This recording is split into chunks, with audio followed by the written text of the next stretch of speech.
Hey, I'm Jordan, and I'm here to help guide you step by step through Missouri's Medicaid application process.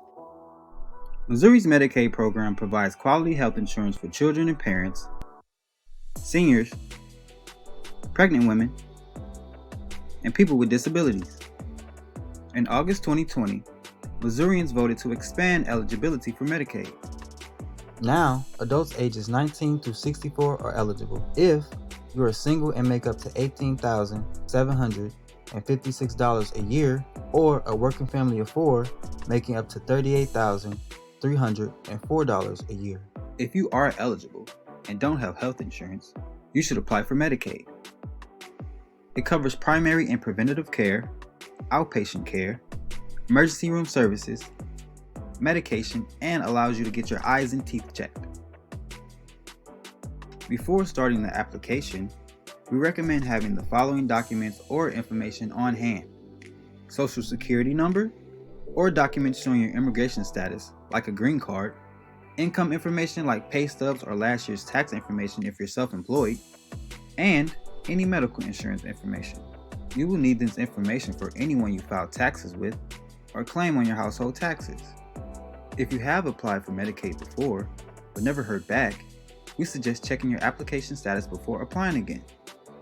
Go to the Missouri Department of Social Services website at mydss.mo.gov and click Check My Status. If after entering your information your screen reads No information available, most likely your application has not been approved or processed yet. However, if your screen shows active coverage with the start date listed, then you have likely been approved for Medicaid and do not need to apply. We also suggest checking your eligibility for Medicaid before applying. To review who is eligible for Medicaid and whether you should qualify, you may visit mydss.mo.gov/healthcare/apply. Note that if you qualify for Medicare Part A or Part B, you will not qualify under Medicaid expansion. Now, let's get started. The application will take about 30 minutes to complete. You can stop, save what you have done, and come back later, but we recommend you finish in one sitting. Go to mydss.mo.gov. Click Apply for Health Benefits. The next screen will show a disclaimer. The disclaimer gives legal details about providing your personal identifiable information, or PII. Review this page. If you have questions, contact your family support specialist or the Missouri Department of Social Services. After reviewing this page, click Next. If this is your first time filling out the Medicaid application online, or if you've forgotten your login information, you will need to create an account. If you have submitted other applications, it is best to log in using your username and password. If you do not have this information, you can create a new account.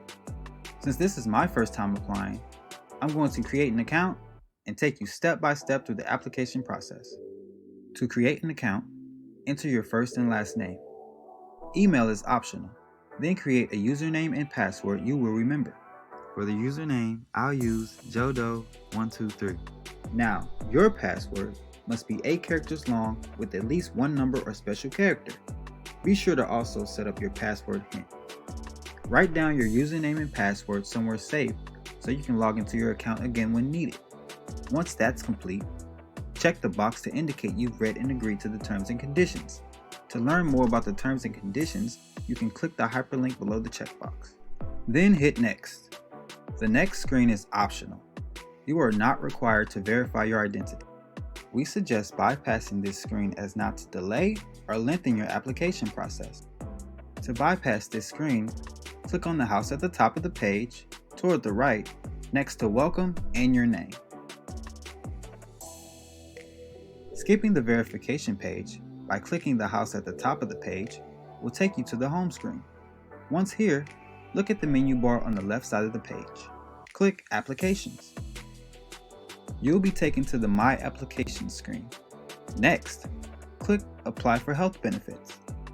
This sends us to the Getting Started page. Start your Medicaid application by indicating for whom you're completing this application. I'm applying for myself and my daughter Macy. Indicate whether a certified counselor is helping you complete the application. Then click Next. Check the box to indicate you have consent to apply for all persons on the application. The drop-down asks for how long you would like the government to keep information available, such as this application, to renew your benefits in the future. We recommend selecting 5 additional years. This means you may not need to apply for health benefits again for 5 years, unless there have been updates to your personal information. For the next section, you'll need personal information, social security number or immigration status information, mailing address, and contact information. This information will be needed for everyone included on the application. Just as the section says, on this page you'll need to provide information about yourself. If you have the same name as someone else in your family, be sure to enter your suffix, like junior or senior. Regarding gender, the state of Missouri only provides 2 options, male or female. Select the option that is listed on your driver's license or birth certificate, even if it is not how you identify. Next, you will need to enter your home address. Since Medicaid expansion is only for Missouri residents, this will help determine your eligibility to receive benefits. If you do not have a home address, indicate your state, county, and if you have a mailing address. A mailing address will be needed as communications are sent via mail. If you have a home address, enter the information in the fields and indicate whether it is also your mailing address. If not, also provide your mailing address. Entering additional contact information is optional. Next, indicate if you are applying for benefits for yourself. Later, you will be able to add additional household members to the application. You will also need to indicate whether you want to apply for coverage for the past few months. If you have acquired medical bills during the past 90 days, you can click yes to this question. I have not had any medical bills, so I'm clicking no.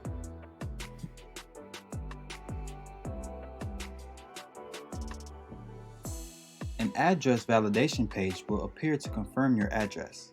If correct, we recommend selecting the Code 1 Plus Recommended Address option. In the More About You section, you will provide information on your race, ethnicity, citizenship, marital, and veteran status.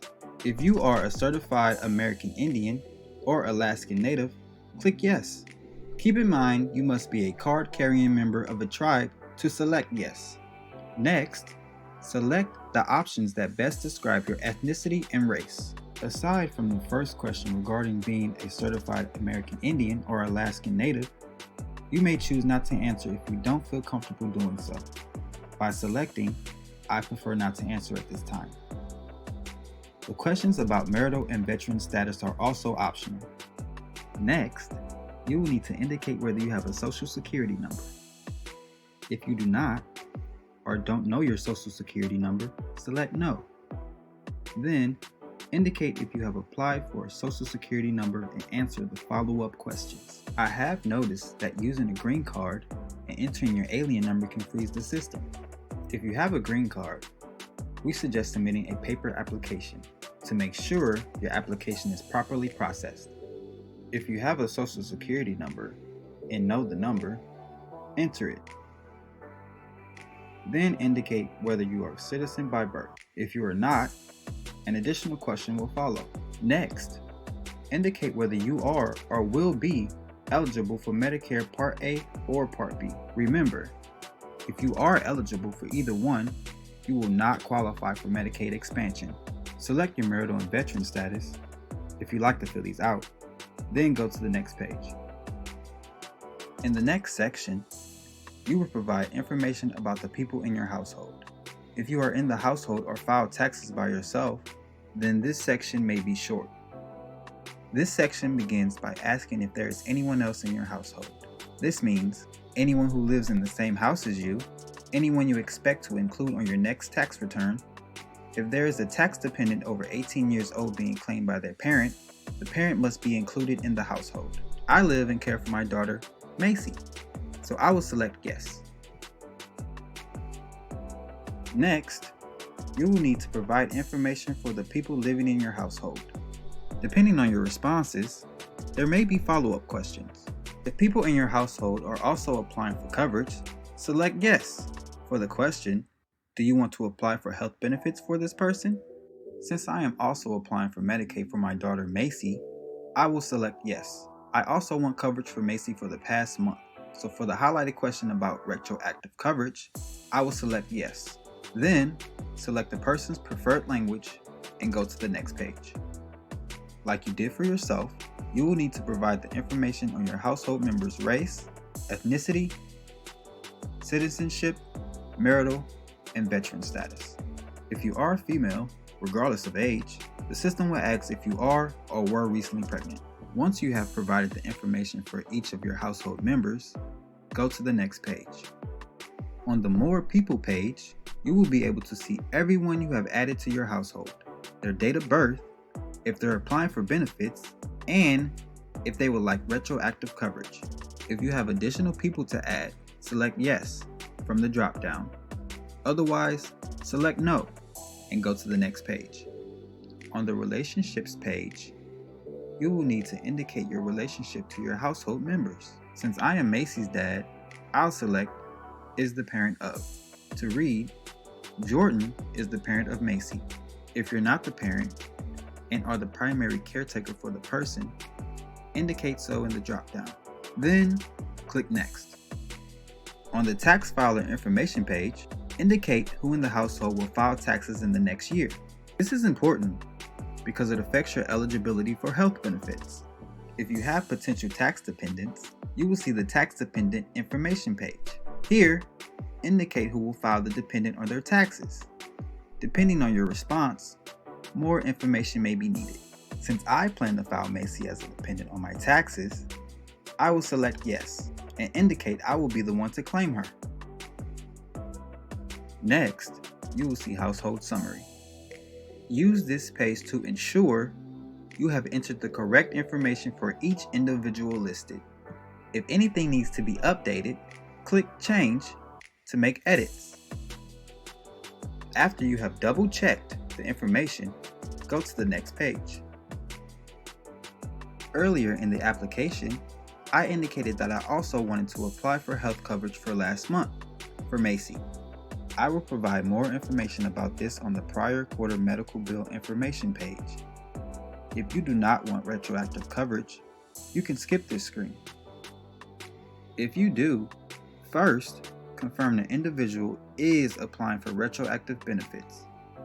Then, indicate for which months the individual needs coverage, received medical bills, and was a Missouri resident. To receive retroactive benefits, all three boxes in the row should be checked. For instance, I've checked all three February boxes for Macy.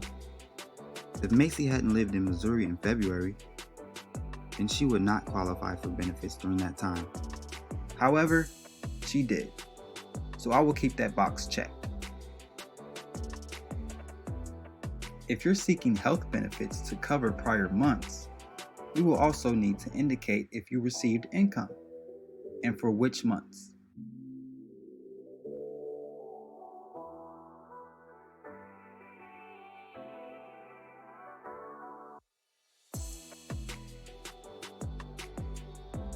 You will need to provide prior month's income information for any individual seeking retroactive coverage. The next screen will show a summary of the prior quarter's information you provided. Use this page to ensure you have entered the correct information. If you need to update any information, click Change under the Action column. Once you have double-checked the information, go to the next page. Next, you will need to provide details about your household income. To complete this section, you may need tax returns, pay stubs, and other details of income for anyone in your household. For each individual, you must indicate if they have any income. Next, enter the details of income. Indicate the type of income received and accompanying information. the amount you make and how often, or the frequency you're paid that amount, and the start date of you receiving that income. If you still receive this type of income, then do not indicate an end date. Indicate whether you have additional income. If yes, you will be given more space to provide details on that income.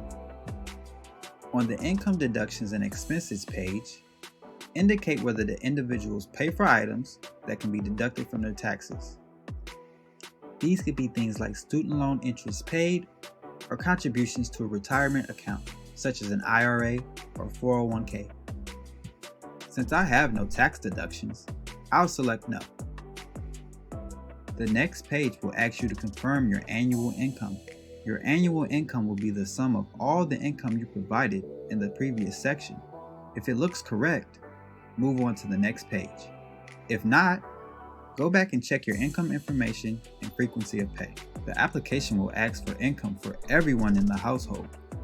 Since my daughter Macy has no income, I'll select No. On the Additional Information for Missouri HealthNet screen, you can indicate if anyone in your household is in jail.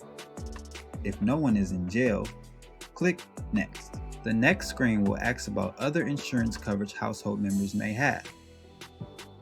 Indicate who has coverage through an employer or private health insurance. It is possible for someone to have more than one health coverage at the same time, but Medicaid will always pay last. If you indicated earlier that someone in your household is or was recently pregnant, you will see the Pregnancy Self-Attestation screen with a couple of questions. Otherwise, the next screen will again ask if you have health coverage through an employer. Indicate the individuals who have coverage. Then go to the next page. On the Additional Information for All Applicants screen, you will be asked if anyone applying for benefits is blind, disabled, or has physical, mental, or emotional health conditions. Select the appropriate answers for your household members and move forward.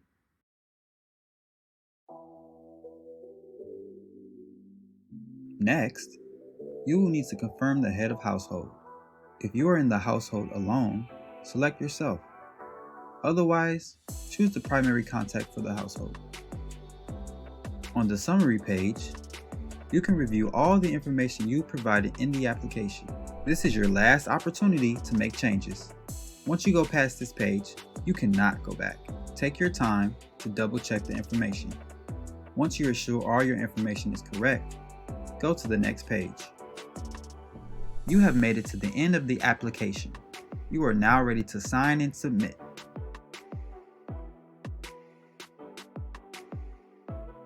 After you sign and submit, this screen will appear. If you mark that you have a disability, an additional form will need to be submitted after this application. If so, click Supplemental Form on the screen, which should take you to an additional form. I do not have a disability, so I will not submit the supplemental form. Therefore, my application is complete. We did it. We applied for Medicaid. Applications typically take between 30 and 45 days to be processed. If you mark that you have a disability, getting a decision can take up to 90 days. However, right now, sometimes things are taking a little longer. If you do not have a disability, but you don't hear back from the state after 45 days, you can contact your local legal services office to see if they can assist with checking in on your application.